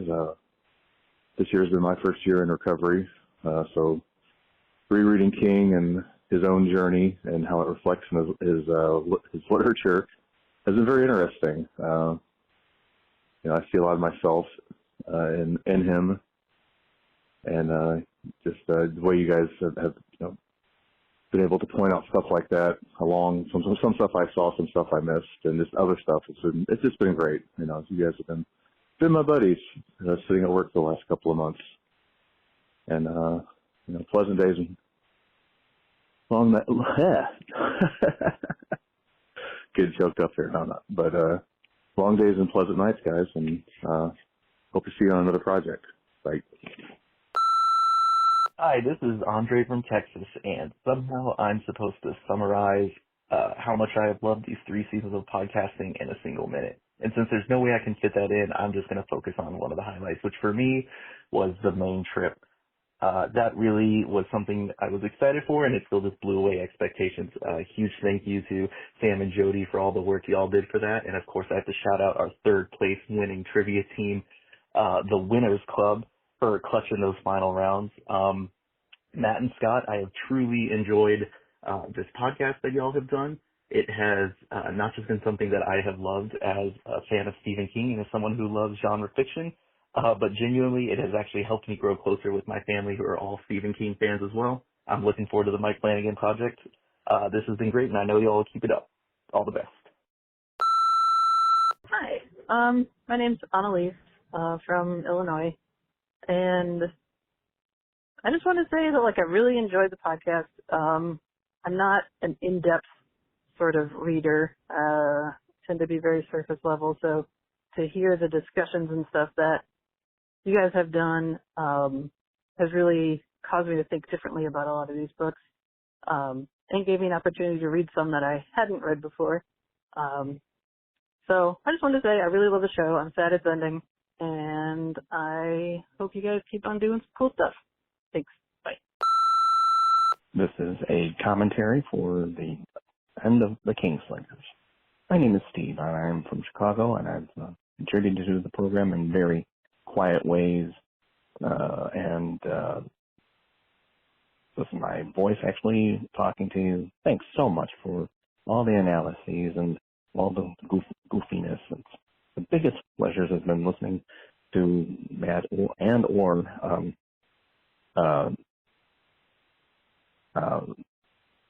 our hosts completely getting their theories wrong in Fairy Tale, and making me understand why I didn't like the book that much in the first place. Looking forward to everything you're going to do for Flanagan's Wake, and rewatch everything that I have at this point and everything in the future. And I hope to hear of the results of the Do the Right King contest, which I have contributed to. Godspeed. Thanks again for great King stuff. Have a good one. Gentlemen, it is difficult to begin, and it's also difficult to end. I want to say thank you for helping reconnect me with Stephen King, connect with other King fans, the trip to Bangor, just the whole thing was great. I'll close by saying only this. For the last time, it's pronounced Cuthbert, not Cuthbert. I don't give a damn what Stephen King says about this one. He's wrong. Thanks, guys. Wow, it's hard to believe that this show has been a part of my life for the better part of my 20s, and it's crazy that it's over. A lot has changed since then, but one of them is that my love for these books has only grown, and you guys were a big part of that. I'm going to remember Bangor for the rest of my life. It's been fantastic being on this ride with all you guys, and I'm excited for what's next. Hey everyone, this is Samantha, aka Baby Can You Dig Your Sam. I am so grateful to Scott and Matt for the hours of entertainment they've given us these past 5 years, especially during the depths of the pandemic depression, when Kingslingers and the ensuing conversations with my sister Pear Jane were one of the only things I could look forward to. Most especially, I am grateful to Scott and Matt for bringing us all together in Bangor. As someone that has not felt a sense of belonging often in my life, there was no question that I was with my people. Good Boy Oi, Poppy Opossum, Steve Living Room, Kasha Koos, Shortstop 88, Kim C, Aqua Lungfish, Al Rodrigo, and all the rest of you. It was so much fun to spend time with you, and I so look forward to seeing you all again. I'm sure there are other podcasts than these, but Kingslingers is the Keystone podcast. Looking forward to seeing all of you at the next in-person event. Hi guys, this is Katie, aka Otherworlds 1999. I just want to say thank you so much for this podcast. I really was so happy to find it at the beginning of COVID when I decided to make another journey to the Dark Tower. It was just what I needed to feel connected to other people at that time, and I have felt extra connected to this whole community through this whole podcast. It's been a real gift. It was also a great excuse to finally get to Bangor and meet all of you and my forever trivia quartet of Cuthbert, not Cuthbert. You know who you are. I'm looking forward to listening to Flanagan's Wake and going through all of that. Really excited for you and all the things to come. Thanks so much, and congratulations. Hi, guys. The first Stephen King book I read was The Shining. Reading The Shining convinced me I had a passion for reading. After trying to read some other books, I realized I simply have a passion for reading Stephen King. Right at the onset of the pandemic, I received the Dark Tower boxed set as a gift. Little did I know, this book series would quickly become one of my biggest sources of comfort in life. After finishing all the books, I discovered Kingslingers via Reddit. The show allowed me to revisit my favorite parts of the series with a new sense of depth. I kept up with season 3 as it was released, reading along with books such as Doohickey and Fairy Tale. I'm going to miss the show and the sense of community it cultivated through a common love for Stephen King and the Tower. I'm sure I will revisit the show many times going forward. Thanks so much for all the great moments. I can't wait for Flanagan's Wake. Hi there, Scott and Matt. My name is Vicky and I live in a little village outside of York, which is in England. I joined you in real time when you made your trip to the tower at the start of this podcast and have been a regular listener ever since. One of my favourite parts of the podcast is the listener questions, as this has always been a really good source of ideas for expanding my reading library. I've really enjoyed the feeling of getting to know you both, and it's been interesting to see your relationship with King develop over the years. I just wanted to say a huge thank you for your time, commitment and energy that you bring to all things Stephen King. I'm raising a cup of tea in my Podcast Me mug, of course, in thanks to you both. Hey guys, I found you guys in 2020 during the pandemic, and God, thank you so much.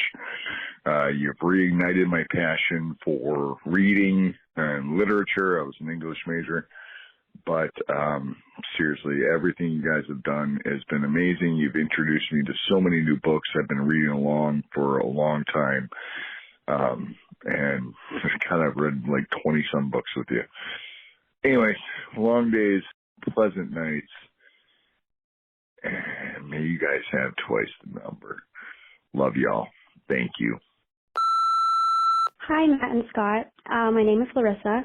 I've been a follower since the Worm podcast, and I just want to thank you guys so much for giving us so many years of Stephen King and The Dark Tower.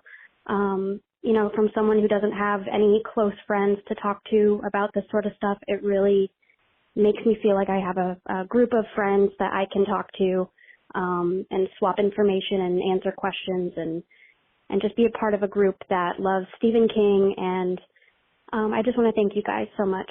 I look forward to the podcast about the From Show, and I hope you guys have a great break. Thank you. Bye. Scott and Matt, calling to let you know my final thoughts on The Dark Tower, King or Kingslingers. My name is Stephen Ordway. I live in Canandaigua, New York. I post on Reddit as Stephen Flag, and I've been listening to you two since the get-go. And I'm so proud of you guys, man. I love listening to it.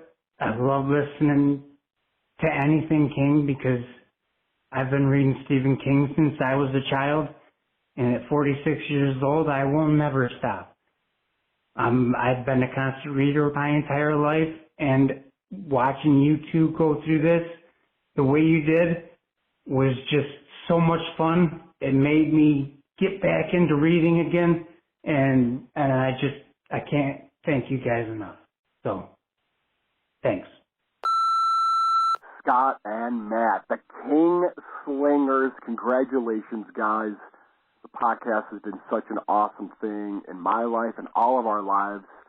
The Dark Tower has been a part of my life since childhood, and it's been just great to hear other people who love it as much as me. I was in Bangor celebrating with you guys. I'm the one that won the Black 13, the raffle. That's still like one of my prized possessions that I won that. So just a big thanks to you guys for putting that event on, and this podcast has been great, going through all these books with the both of you. You're great hosts, by the way. I work in radio. You guys are just excellent at what you do. Looking forward to the future.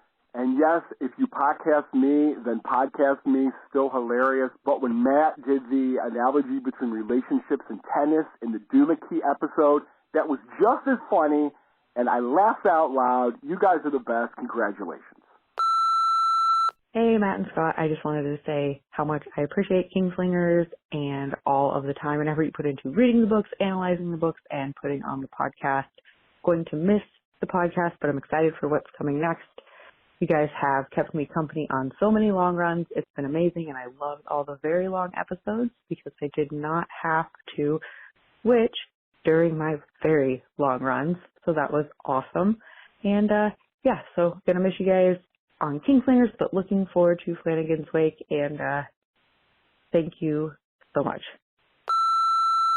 Hey guys, this is actually terrifying because the sound of my own voice is something that I deeply loathe hearing. But anyway, I was just listening to the podcast this morning and thought I'd send in my message. I'm a kind of a long-time lurker, but I've always been a big fan of you guys since I found Kingslingers. It was January 2020, the year of our Lord, and I was just moving to Australia. The Australian bushfires were happening, and I was lonely. The pandemic just started. We were in lockdown. I was rereading Dark Tower, and I found you guys, and I don't know. It's just been a beautiful relationship ever since. I value you guys. I value this show. I value your commentary, and I believe it's made me a better reader. So thanks for everything, Scott and Matt. I will continue listening to everything you have out there. Really good way to stick to this now. Thanks. Bye. Hi guys, my name is Joseph, and for my youth I was a voracious reader. Anyhow, for the past 20 years I've really fallen off, but last summer while on parental leave, I came across a copy of The Gunslinger I picked up at an airport about 7 years ago and decided, what the hell, let's give it a shot. Anyhow, finished that book super quickly, was hooked on The Dark Tower, and as I got into Song of Susanna and the emergence of King as a damn character in the book, I thought, hey, I bet there's a podcast that will explain just what the hell is going on. And that's how I came across Kingslingers. I was able to follow live starting with Desperation while also working back through the archives. Just finished chapter 8 of it, so almost through all of the pod as well. Anyhow, your pod has got me back into reading, as well as being able to check out some other King pods. Big shout out to Kim in the year of underrated Stephen King. Very glad I found the Dark Tower and the pod when I did. This has been a fun ride. Thanks for everything. Hey, Scott and Matt. This is Michael from Montana, also known as Bliss Orb. Just want to let you guys know, love the show, love everything it's about. Just remember, it's a slippery slope to Bliss Orb. Long days and pleasant nights to you. Hey, Matt and Scott, this is E-Man 9001. Hey, man, I just want to say, your guys' podcast helped me get through some hard times, like some really hard times. And when you're going through hard times, it can be hard to express without sounding hyperbolic just how much that little Kingslingers notification on a Thursday morning can help. So for that, I want to say thank you.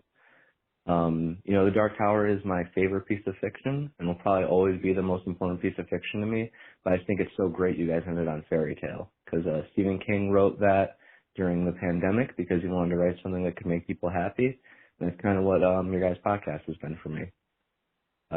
So yeah, with that, I just want to say thank you. I'll catch you at the next podcast, and until next time, long days and pleasant nights. Well, Matt and Scott, what a great journey this has been. I remember back, by the way, this is Steve.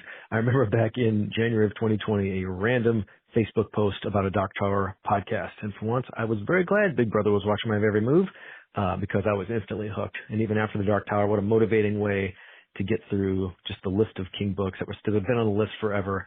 And what an insightful and just an overall great experience. And further motivating for me to get up early every Thursday morning, get on the treadmill, and just have a good time with it. So kudos to you for helping me with my workout routines as well. Can't wait for what's next, and appreciate all you guys do. Thanks again. Hey, this is Brett, aka Bent Westward. I just wanted to express extreme thanks to Scott and Matt. Like many others, I discovered Kingslingers over COVID when many of us were kind of struggling to find our path in the world in terms of the new normal. And I was rereading Dark Tower at that time, my favorite series.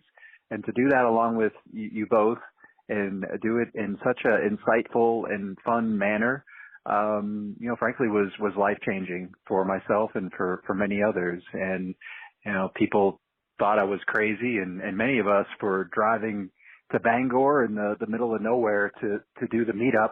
But it is just such a great outpouring of support to see all the friendly faces in the room. And, just again, really heartfelt thanks. Hope to do this many years to come with Flanagan's Wake and others. So thanks again, Scott and Matt. Hi there. My name is Jeremy, and I am such a big fan of you guys. Kingslingers is one of the best podcasts I've ever listened to. I've listened to the Dark Tower series multiple times, and it's super bittersweet knowing that you guys aren't going to be making more. But the sweet part of it is, man, have you guys made a great podcast here. So, long days and pleasant nights. Thank you guys. Hey guys, this is Giovanni from Brazil. You have listeners all over the world. I'm from Rio de Janeiro, And I'm a big fan from Stephen King, and I was so happy to find your podcast. And I've been listening to you since the beginning. First time sending an email to you, but I thought that I needed to thank you personally or via voicemail, because I have a lot of alone time in my work. I'm a woodworker, so I have a lot of alone time, and I always put my headphones on and listen to you talk about those books and movies that I love so much. I'm very eager to listen to a new podcast, the Flanagan's Wake, but Kai is a wheel, so I'm sure that you eventually find something to talk about on the Kingslingers podcast, and you'll be sure that I'm gonna listen to it. Thank you so much. Hey, Scott and Matt. Absolutely love what you guys have been doing for the last 4 years. Y'all helped me get through COVID. Great analysis of some of my favorite Stephen King books, and a few that I have not quite gotten around to reading yet. So thank you very much for keeping us all entertained, for doing a fantastic job. I'm really looking forward to the new Flanagan podcast. And I also want to say that it's okay for Harley riders to listen to poetry or Descartes or other intellectual things while riding. Still a little hurt by that from Black House, but absolutely love you guys. Keep on doing what you're doing. Talk to you soon. Hey, fellas. Thank you for this adventure over the last 5 years. I started on this journey about 20 episodes in, right in the middle of the pandemic. Quickly caught up and have been a weekly listener ever since.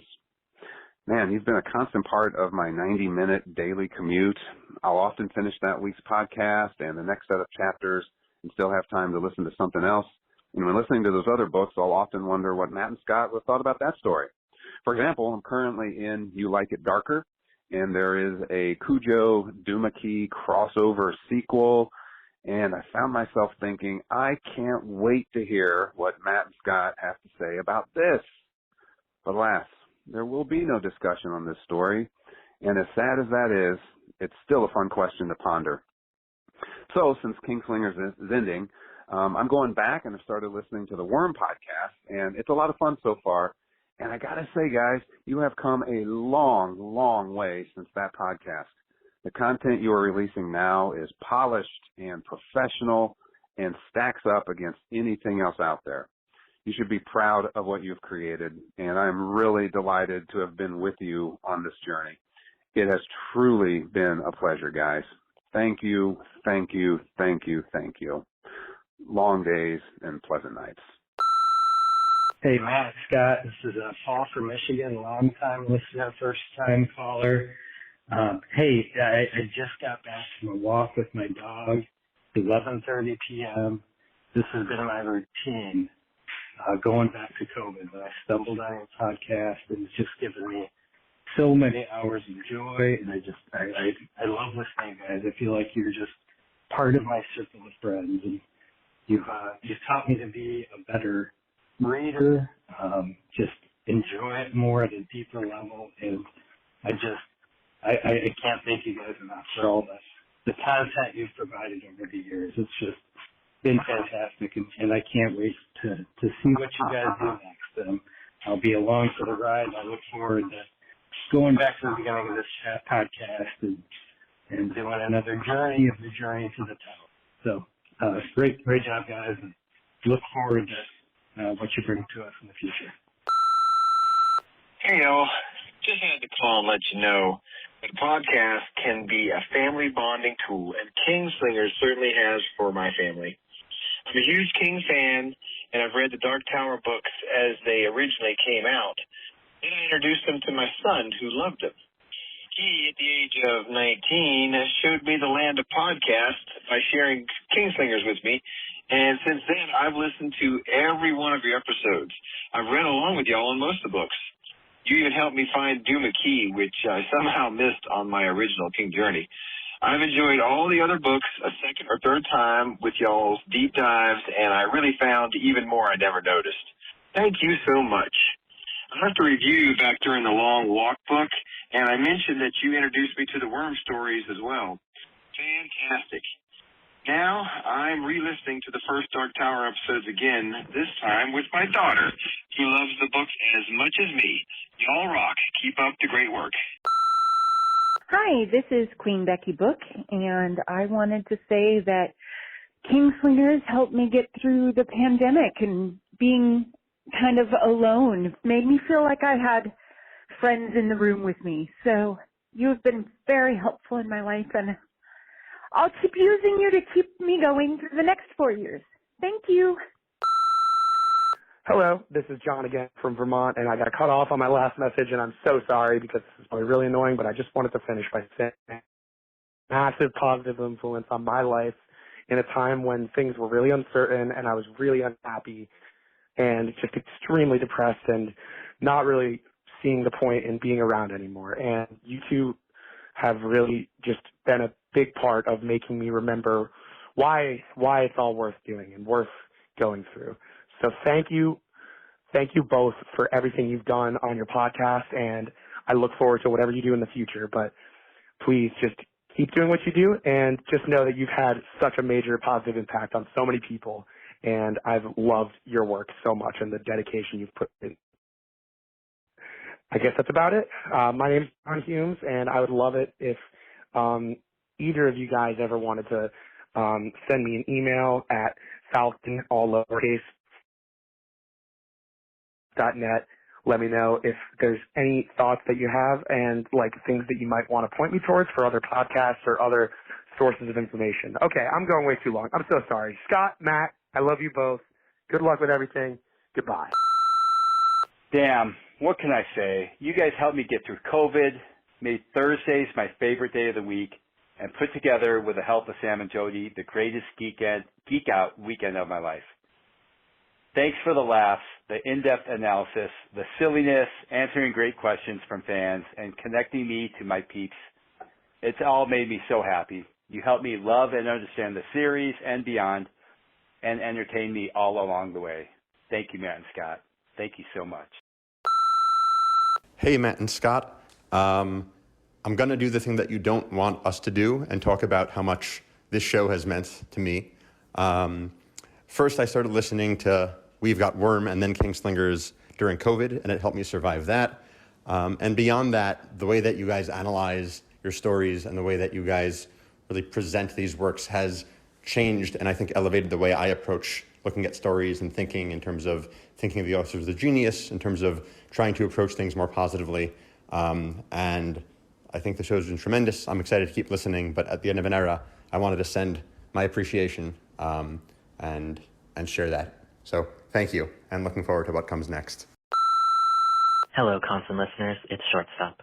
It's been a lovely 5 years listening to this pod weekly, but as Jake Chambers said in the first book of this show, and Charlie Reed said in the final book not too long ago, there are other worlds than these, and so I'll see you all in Flanagan's wake. But for those of you who cannot say goodbye, Kingslingers, I will say that yet it will be yours again. Some of us can accept endings, but not you, dear listener, never you. You darkle, you tint. May I be brutally frank? You go on. You'll find yourself peeled back, curved back, turned back. It'll be your damnation.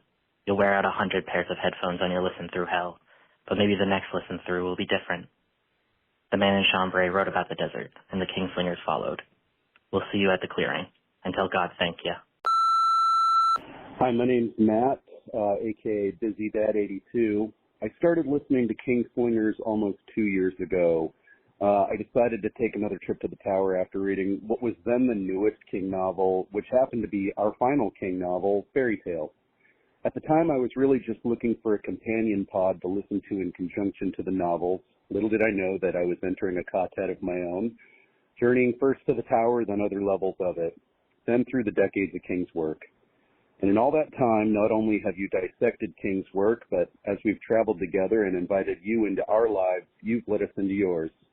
I mean, Scott has had 2 entire children in that time. I just wanted to say thank you for all of the hard work, the long nights, the thought, the time that went into this project. And if we ever miss the pod in true Roland fashion, we can always begin the trip again. Thank you. There's a certain section in The Gunslinger where Roland does something unspeakable with his guns involving Sylvia Pittston.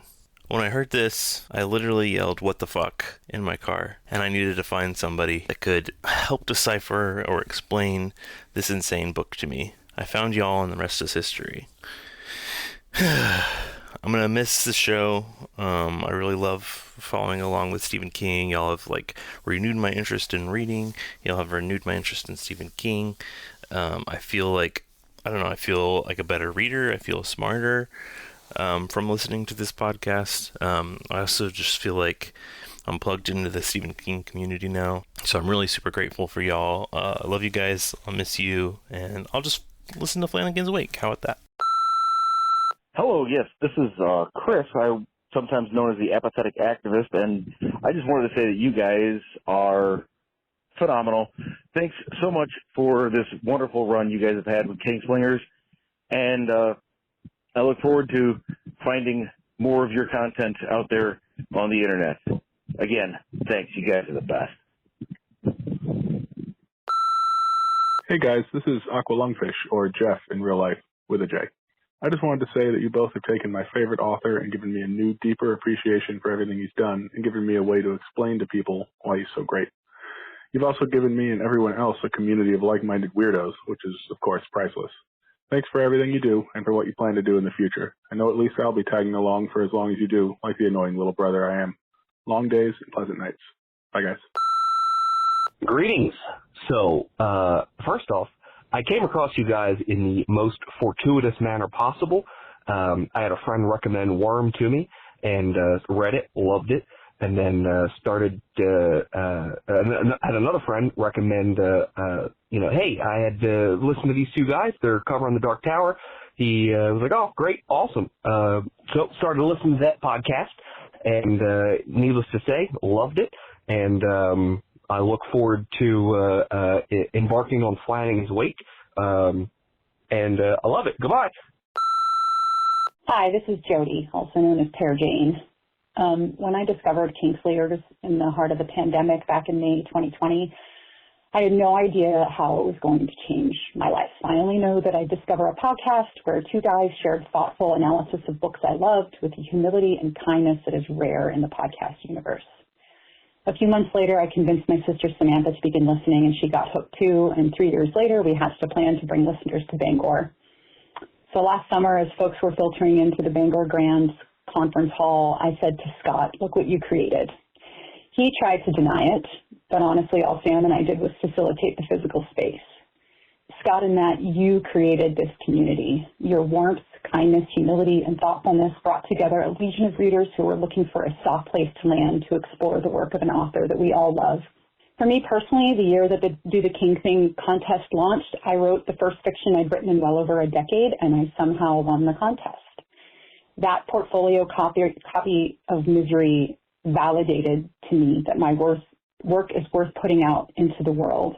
And I've continued writing. I finished a book, and I'm working on a second one, and I found a great creative partner in Matt. We have a safe place that we can talk about writing and keep our creativity flowing, and none of that would have happened without this podcast. So it seems both apt and tragic that the podcast is ending where it began, in a time of great uncertainty, corrupt values, and high suspicion. But I hold some truths to be self-evident, that evil destroys itself, that it's about the character of the people, not the plot. And in the end, we must all stand and be true. So Scott and Matt, thank you for what you've given us.